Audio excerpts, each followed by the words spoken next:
8절. 우리 한 목소리로 읽겠습니다. 시작. 자녀이면 또한 후사 곧 하나님의 후사요 함께 후사니 우리가 그와 함께 영광을 받기 위하여 고난도 함께 받아야 될 것이니라. 생각건대 현재의 고난은 장차 우리에게 나타날 영광과 좋게 비교할 수 없도다. 아멘.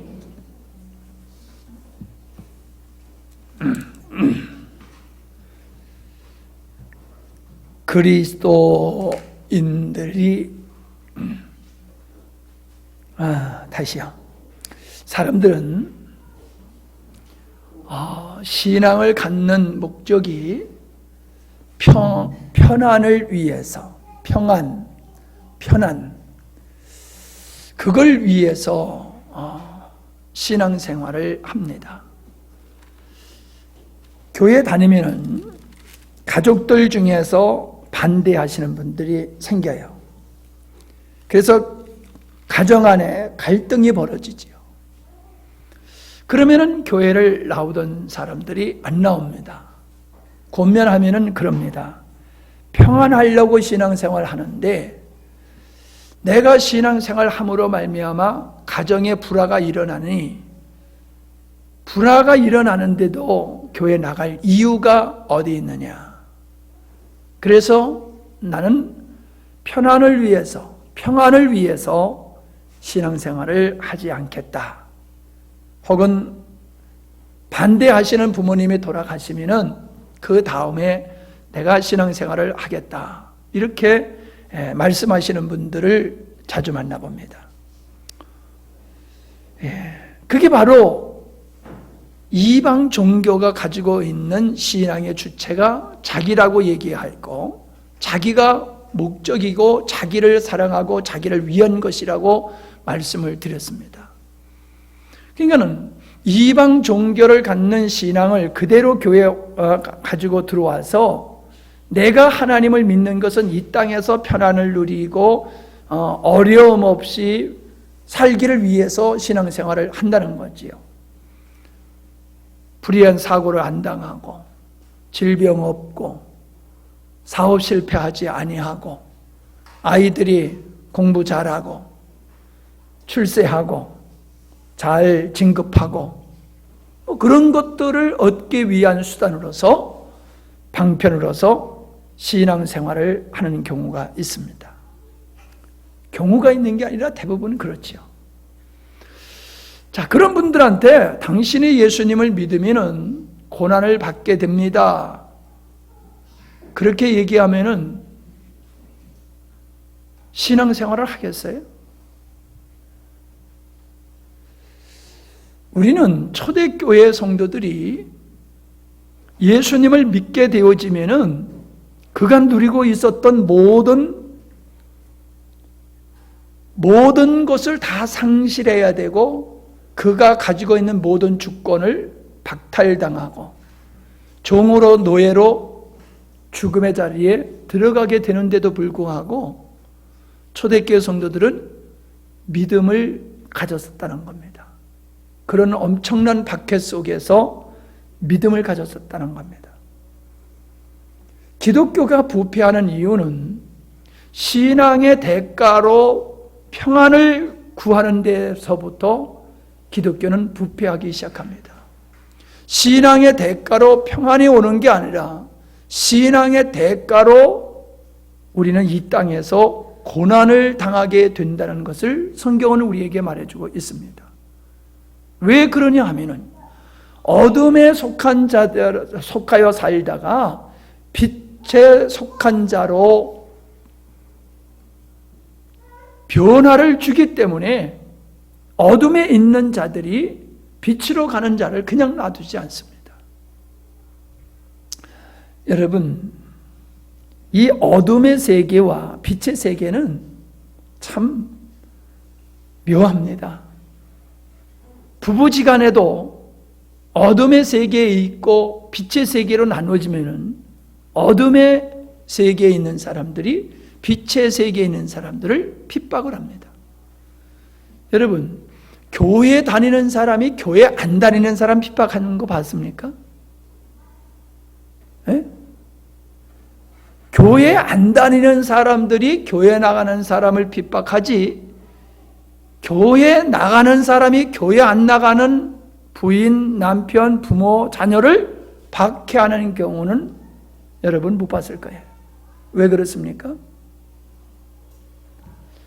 소속이 다른 거예요.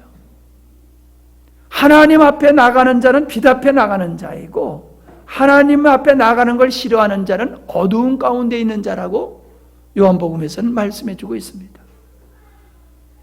역사를 보고, 성경의 역사를 보고 세계 역사를 보더라도 항상 악인이 의인을 핍박했습니다. 의인이 악인을 핍박한 적 없어요. 악인이 의인을 핍박했지요. 비록 부부지간이라 할지라도 어둠에 속한 자는 부부지간이고 부모 자식지간이라 할지라도 빛의 자녀를 공격하게 되어 있습니다. 여러분이 아마 매스컴을 통해서 많이 경험하셨으리라고 생각하는데, 이슬람권에서 기독교로 개종하게 되어지면 가족이 죽입니다.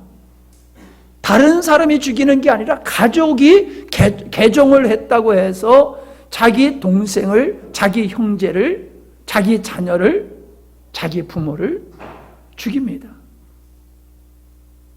전혀 죄책감을 갖지 않습니다. 역사를 보십시오. 전쟁을 일으킨 사람들이 어떤 사람들입니까? 어떤 정권입니까? 무신론자들입니다. 독재자들입니다. 그런 사람들이 전쟁을 일으켰다라고 하는 것을 알 수가 있습니다.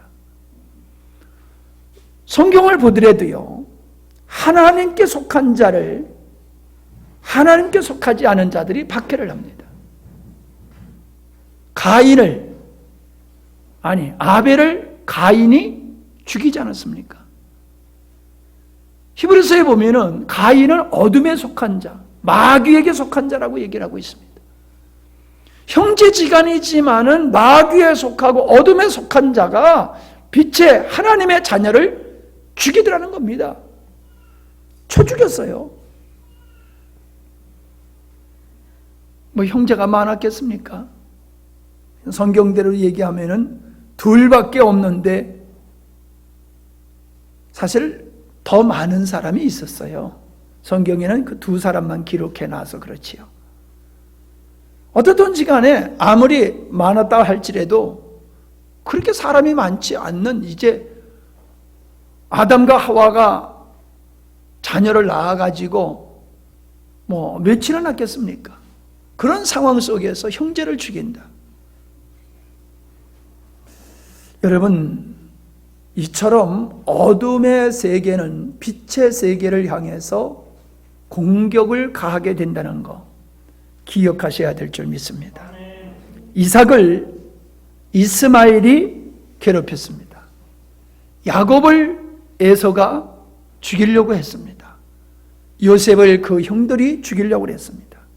이스라엘 백성들을 애굽과 바벨론이 박해를 했습니다.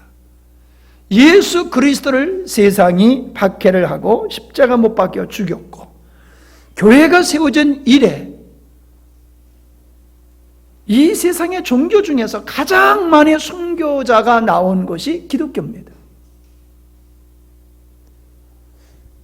희한하잖아요.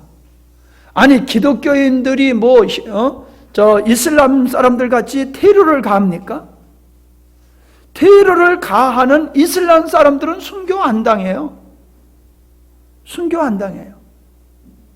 근데 사랑을 베푸는, 하나님을 쫓아서 의롭고 거룩하고 참되게 사는 이 하나님의 백성들은 교회가 세워진 이래로 헤아릴 수 없는 수많은 순교자들이 있습니다.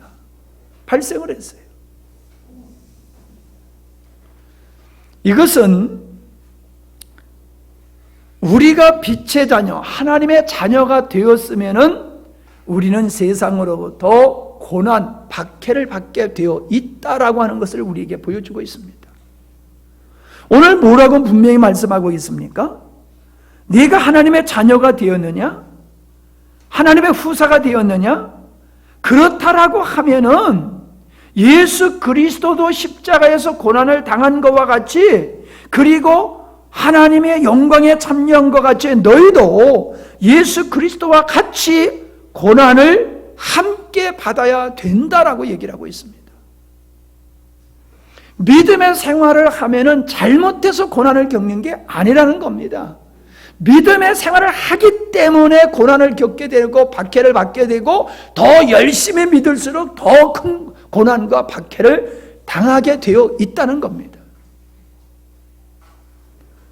여러분, 믿지 않는 가정에서 예수님을 처음 믿게 된 여러분들은, 특별히 젊은 사람들은 부모님으로부터 많은 어려움을 겪었을 거예요. 특별히 제사 지내지 않는다고 하는 것 때문에 많은 어려움을 겪으셨을 거예요.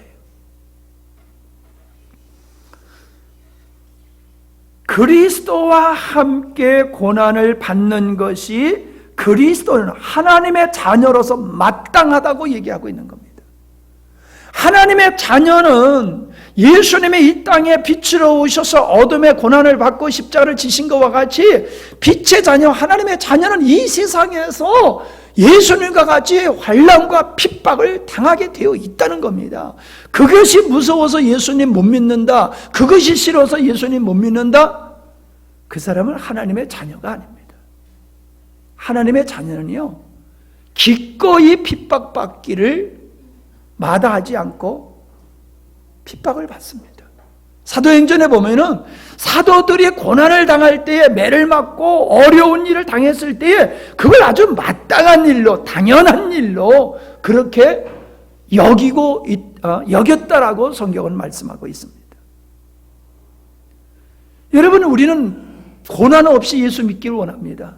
대접받고 환영받고 인정받으면서 예수 믿기 원하지, 예수 믿는 것 때문에 가정에서, 예수 믿는 것 때문에 직장에서, 예수 믿는 것 때문에 친구들에게, 예수 믿는 것 때문에 내 권리를 빼앗기고 무시와 멸시를 당하고 억울한 일을 당하면서 살기를 오늘날 그리스도인은 원치 않습니다. 도리어 믿는 것 때문에 영광을 누리기를 원하지, 세상적으로 믿는 것 때문에 고난을 당하는 것을 당연하게 여기는 그리스도인이 얼마나 있습니까? 어려움이 있으면 다 떠나잖아요. 박해가 있으면 신앙 중단하고, 어려움이 오면 신앙 떠나가고 그러잖아요. 분명히 말합니다. 하나님의 자녀라고 하면은 반드시 그가 하나님의 자녀가 되었기 때문에 어둠의 세력으로부터 공격을 당하게 될 것이다 라고 말하고 있습니다. 어떻게 하실 겁니까, 여러분? 받을 거예요? 도망갈 거예요? 고난 받으실래요? 도망가실래요? 왜 대답을 안 하시죠? 중간에 그냥 기회 봐가지고 이쪽으로 붙었다 저쪽으로 붙었다 하려고 대답을 안 하고 계셔? 여러분, 우리가 대충 믿으니까는 공격을 안 당하는 거예요. 철저히 믿어보세요. 아유, 저 예수쟁이, 예수한테 미친 것. 자기들은 죄에 미치고 세상에 미치고 쾌락에 미쳐 살면서, 우리는 예수님께 미쳐서 거룩하고 의롭고 참되게 살라고 하는 우리를 갖다가 조롱하고 조소한다니까요. 뭐 묻은 돼지가 뭐 묻은 돼지를 나무란다고. 세상이 그래요. 자기들이 의로운 거야. 예수 안 믿는 걔들이 의롭고, 예수 믿는 그 자체가 불이고 못된 짓으로 여기고 있는 거예요. 근거가 어디 있어요?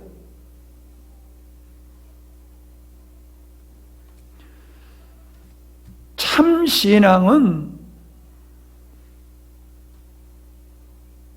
어둠으로부터 고난을 당하는 것임을 믿으시기를 바랍니다. 그래서 학교에서 믿지 않는 친구들한테 조롱받아야 돼요. 제가 군대 갔더니 분위기가 썰렁해요. 예수 믿는 사람들이 별로 없어요. 근데 우리 동기하고 제 후임 동기하고가 예수님을 참 열심히 믿는 친구들이 한 3-4명 있었어요. 이 친구들이 열심히 믿음의 생활을 하는 거예요. 트집 잡을 거 없도록 미리미리 청소를 깨끗이 해놓고 완벽하게 해놓고 선배들한테 고참들한테 교회 갔다 오겠다고 그러면은 갔다 오라고 그러죠. 근데 뒤가 이제 문제지. 예. 건수를 잡는 거예요, 건수. 건수를 안 잡히고 열심히 하고 우리가 그때 지휘관들하고 대화하는 시간이 있는데 지휘관들 앞에서 쫄아가지고 한 말도 못해요. 근데 예수 믿는 사람들이 일어나가지고 다 얘기하는 거야, 막. 그러니까 지휘관한테 인정받으니까는 어떻게 하지는 못하는 거예요. 여러분, 예수 믿기 힘들다고 그러죠? 고난을 겪을 각오를 안 하니까 힘든 거예요. 핍박받을 각오를 하면 힘들 게 뭐가 있어요? 핍박 안 당하고 술자리에 가서는 술하고 놀러가는 자리에서 놀러가고 안 믿는 사람 비유 다 맞춰주고 똑같이 해주고 고난 안 당하려고 하니까는 그게 어려운 거지요. 우리 김미연 자매님 어머니 권사님이 회사에서 회장이 간부들한테 빚보증서라고 그러니까 우리는 그런 거 안 합니다 하고 이런 지하에 딱 끊어버렸대요. 우린 그런 거 안 합니다. 아니 회장님이 회사를 위해서 보증서라고 그러는데 간부가 돼가지고 안 쓴다는 게 쉽지 않잖아요. 우린 그런 거 안 합니다. 그냥 딱 끊어버리니까 두 말을 하지 않더라는 거예요. 우리가 세상에 살면서 나는 그리스도인이기 때문에 그런 거 안 합니다. 딱딱 끊어버리면요 고난 오지요. 그러나 그들이 저 사람은 진짜 예수쟁이로구나 인정하게 되어 있어요.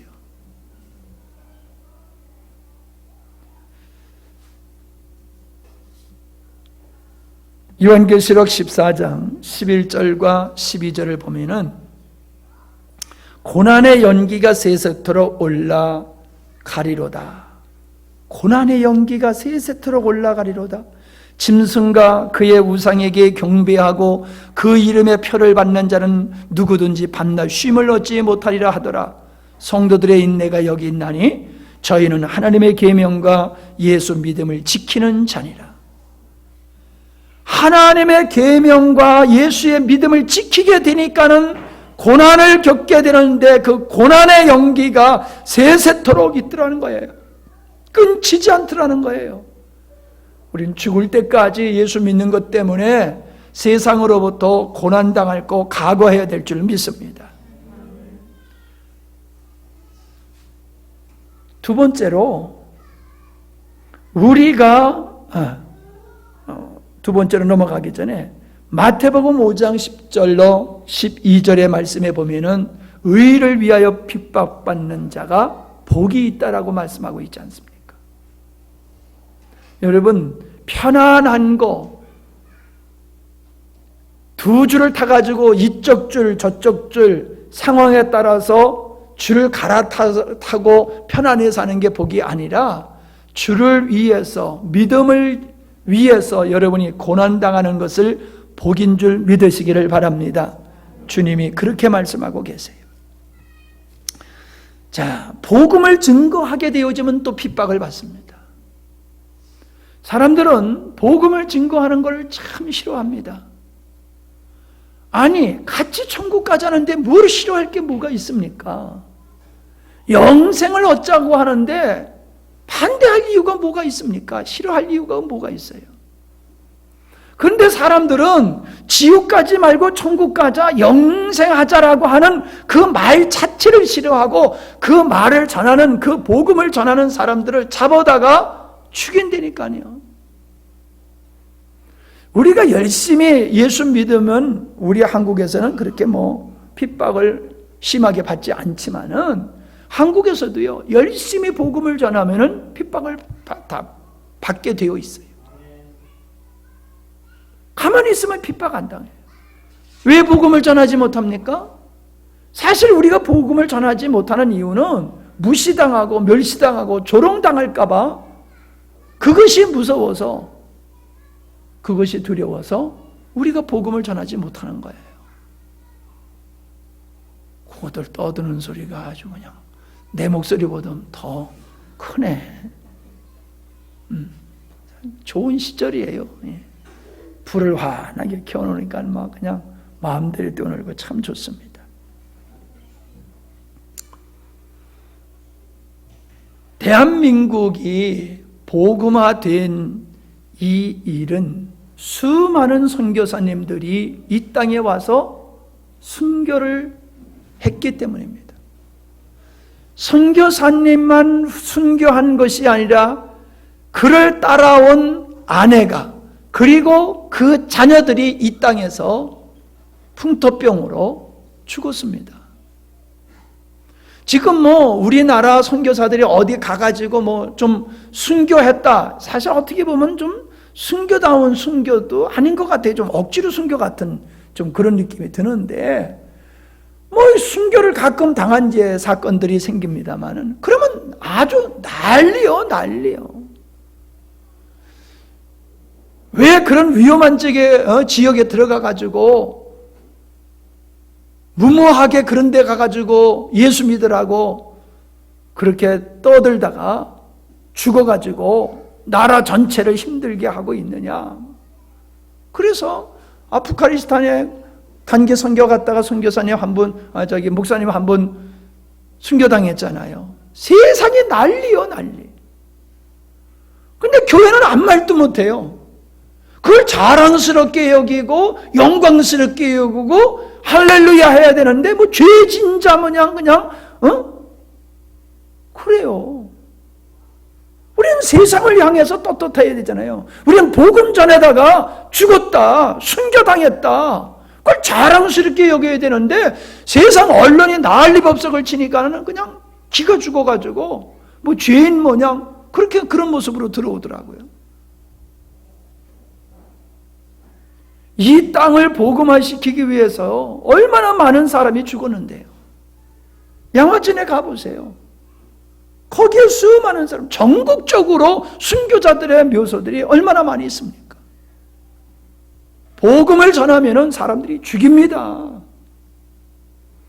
죽어가면서까지 복음을 전하는 이유는 하나님의 자녀이기 때문에 그렇습니다. 하나님의 자녀는 복음을 전하지 아니하면 견디지를 못하는 겁니다. 내 아버지를 내 아버지라고 말을 못하면 말이 됩니까? 아무리 어려움이 있어도 내 아버지를 향하여 내 아버지라고 외칠 수밖에 없듯이 우리는 예수님의 구세주라고 말해야 됩니다.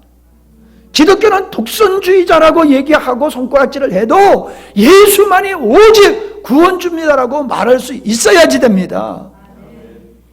믿지 않는 가족들에게, 형제들에게, 친구들에게 예수님의 구세주라고 여러분 외쳐야 됩니다.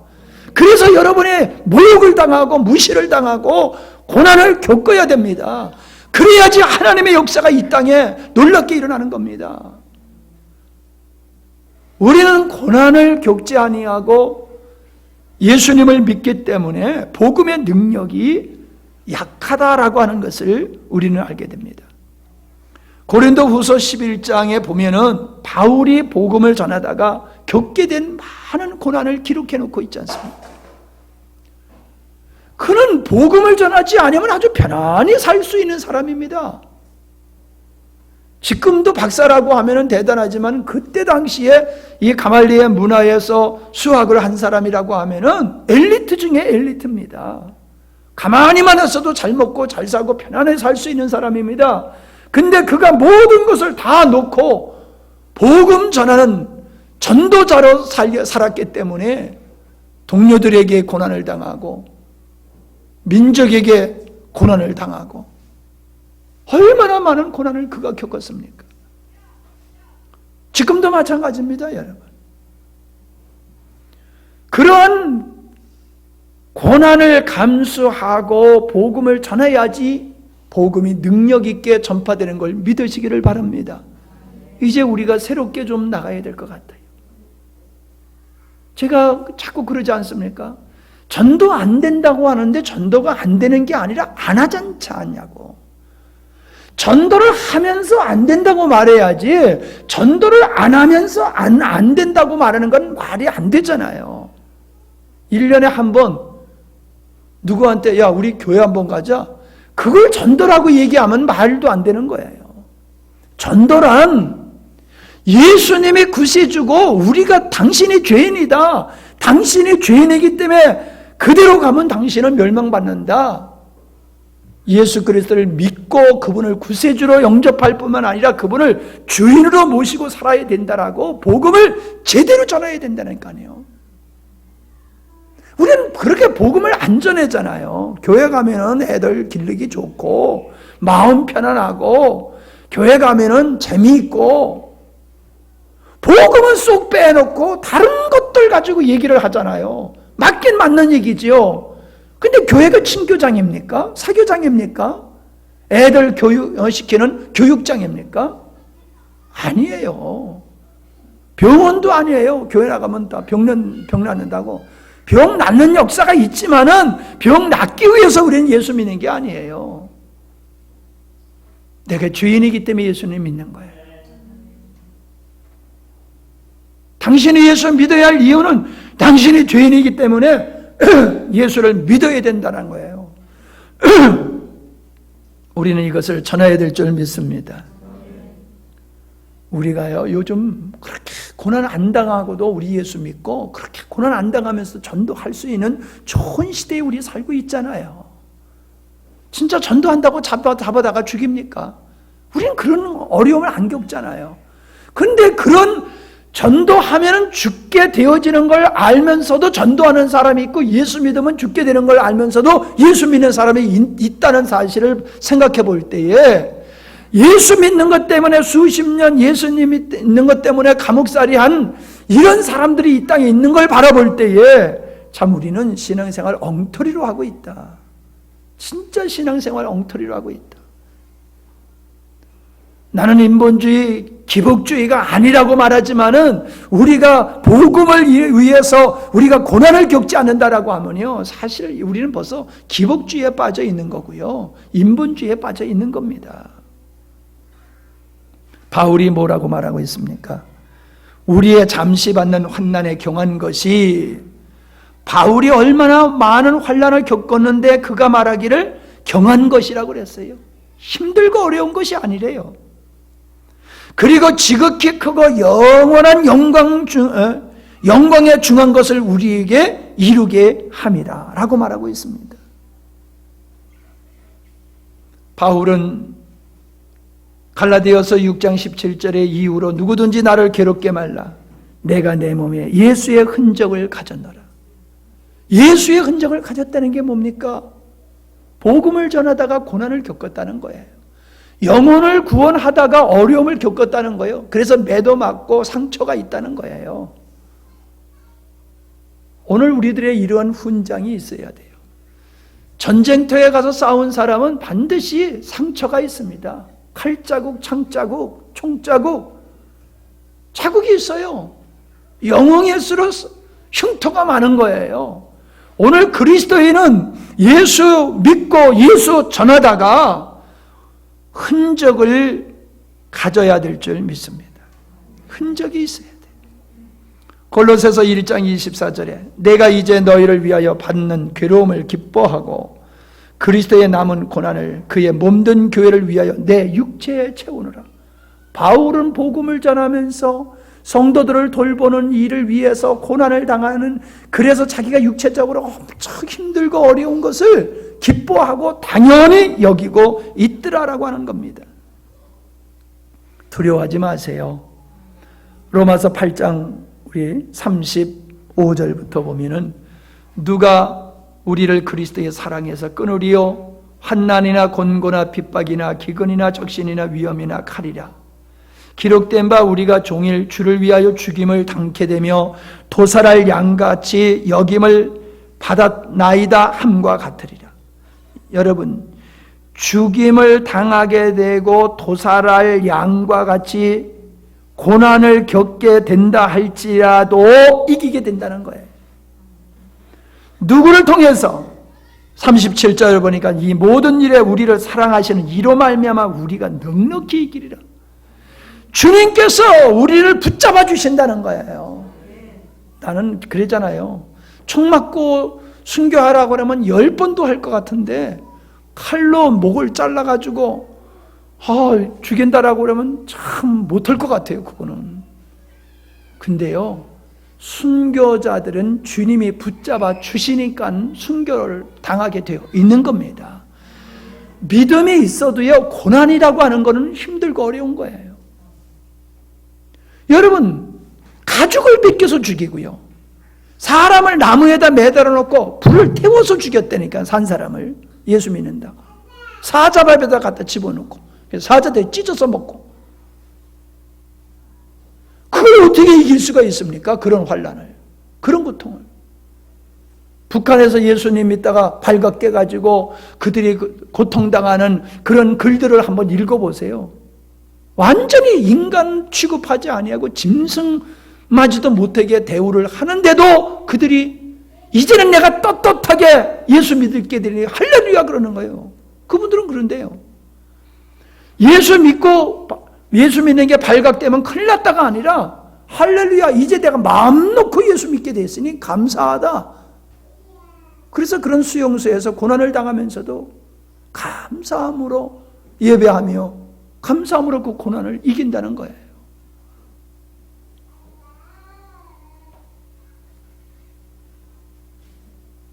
그걸 어떻게 이길 수가 있습니까? 주님이 붙잡아 주시기 때문에 가능한 줄 믿습니다. 주님이 붙잡아 주시니까. 내 힘으로는 못 이겨요. 인간의 힘으로는 그 악한 영들이 하는 그 잔인하고 포악한 그러한 고문과 어려움을 어떻게 이깁니까? 못 이깁니다. 주님이 붙잡아 주시니까 돌에 맞아 죽으면서도 스데반이 환한 얼굴로 순교를 당할 수 있었잖아요. 주님이 우리를 붙잡아 주시는 경험을 한번 순교 아닌 순교, 복음 전하는 현장 속에서 느꼈으면 좋겠어요. 히브리서 11장 35절로 38절에 보더라도 믿음의 성도들이 고난을 겪게 되어서 짐승과 같이 유리하다가 죽게 됐다는 거예요. 왜 예수 믿는 사람을 죽이느냐 하면은 자기들이 어찌할 수 없으니까 죽이는 거예요. 굴복하지 아니하니까 죽이는 거예요. 죽이는 자가 이기는 것 같지만은 자기가 졌기 때문에 죽이는 겁니다. 그래서 우리는 죽음으로 이기는 거고 그들은 죽임으로 지는 거예요. 죽음으로 이기는 겁니다. 죽음으로 이기는 거예요. 세상은 우리를 죽여서 지는 거예요. 우리가 하나님의 자녀가 됐다라고 하는 걸 아주 사람들은 좋아라 합니다. 예수님을 믿고 자녀가 되는 권세를 얻었다, 할렐루야 하고 좋아합니다. 여러분, 꿈 깨십시오. 우리가 하나님의 자녀의 영광의 자리에 이르렀다라고 하는 그 대가를 우리는 반드시 지불해야 됩니다. 그게 의로운 환난과 핍박을 당하는 것이다 라고 하는 겁니다. 분명히 오늘 여기 말씀해 보니까는 뭐라고 얘기하고 있습니까? 18절, 17절, 18절 보면 그와 함께 영광을 받기 위하여 고난도 함께 받아야 될 것이니라. 우리 주님께서 십자가를 지시고 부활하신 후에 하늘의 아버지 우편에 영광에 있는 모습을 이야기하면서 주님께서 그 영광을 받으신 것과 같이 그리스도의 하나님의 자녀로서 고난을 당하게 되어지면은 주님과 같은 영광의 자리에 참여한다 이렇게 말씀하시면서 18절에서는 현재 우리가 고난을 당한다고 그거 대단하게 여기지 말아라. 장차 우리가 하나님 앞에서 받게 될 영광에 비교해 본다라고 하면은 비교가 되지 않는다라고 얘기를 하고 있습니다. 우리가 의를 위해서 핍박당하고 복음을 전하면서 핍박당하는 것은 그 핍박당하는 것 때문에 하나님 나라에서 주님께로부터 위로와 주어지는 영광은 비교가 안 된다고 말하고 있습니다. 그래서 요한계시록 7장 17절에 보면은 거기에 하나님께서 눈물을 씻겨주시는 역사가 있는 것을 보게 되는데, 어떤 자의 눈물을 씻어주느냐 하면은 의를 위해서 믿음을 지키느라고 복음을 전하느라고 고난을 당한 사람들의 눈물을 씻어주는 모습을 볼 수가 있습니다. 눈물이 있어야지 눈물을 씻어주지요. 눈물도 흘리지 않는데 뭘 씻어주겠어요? 우리가 하나님의 위로를 받는 길은 주를 위해서, 믿음을 위해서 고난을 당하는 걸 믿으시기를 바랍니다. 우리는 하나님 나라의 군사입니다. 하나님 나라의 군사는 어둠의 영들과 싸워야 됩니다. 그렇기 때문에 싸움은 고통스러운 거예요. 전쟁은 애들이 장난으로 생각해요. 전쟁은 참혹한 거예요. 비참한 거예요. 고통에 따르는 거예요. 우리는 영적인 전쟁을 그런 각오로 해야 됩니다. 그야말로 죽기 살기로 싸우잖아요. 내가 저를 죽이지 아니야, 적을 죽이지 아니면 내가 죽으니까는 적을 살해하기 위해서 얼마나 고난을 감수하면서 전쟁을 합니까? 오늘 우리가 하늘의 군사라고 하면은 우린 날마다 싸우는 삶이 되어야 됩니다. 날마다 싸우는 삶. 죄와 싸우고, 나 자신과 싸우고, 세상과 싸우고, 사단과 싸우고. 그래서 우리는 예수 그리스도의 이름으로 이기는 자 될 수 있어야 될 줄 믿습니다. 우리가 하나님의 자녀다, 우리 하나님의 자녀가 됐다라고 우리가 기뻐하고 즐거워할 것만이 아니에요. 우리가 하나님의 자녀가 됐다라고 하면 이제 마땅히 빛의 자녀로서 세상에서 고난을 당할 각오를 하시고 그렇게 살아가시는 우리 모두 빛의 자녀가 되시기를 바랍니다. 하나님 아버지, 주님이 이 땅에 오셔서 빛으로 오셔서 어둠의 공격을 당하시고 십자가를 지시고 죽으셨습니다. 예수님은 구세주로서의 십자가도 지셨지만 빛이시기에 어둠의 공격을 받은 것도 또한 사실입니다. 성경은 우리에게 분명히 말합니다. 주님은 우리에게 분명히 말씀하십니다. 네가 의를 위해서 핍박을 받아야 된다. 네가 내 자녀라고 하면은 어둠으로부터 핍박을 받는 것이 당연하다고 우리에게 말씀하십니다. 믿음의 대가가 평안이 아니라 믿음의 결과가 핍박임을 우리가 뚜렷하게 알게 하시고 그것을 빛의 자녀로서 자랑스럽게 여기고 당연하게 여기면서 우리가 온전한 믿음의 생활을 할 수 있는 우리 영광스러운 교회 성도들 되게 하여 주시옵소서. 예수님의 이름으로 기도하옵나이다. 아멘.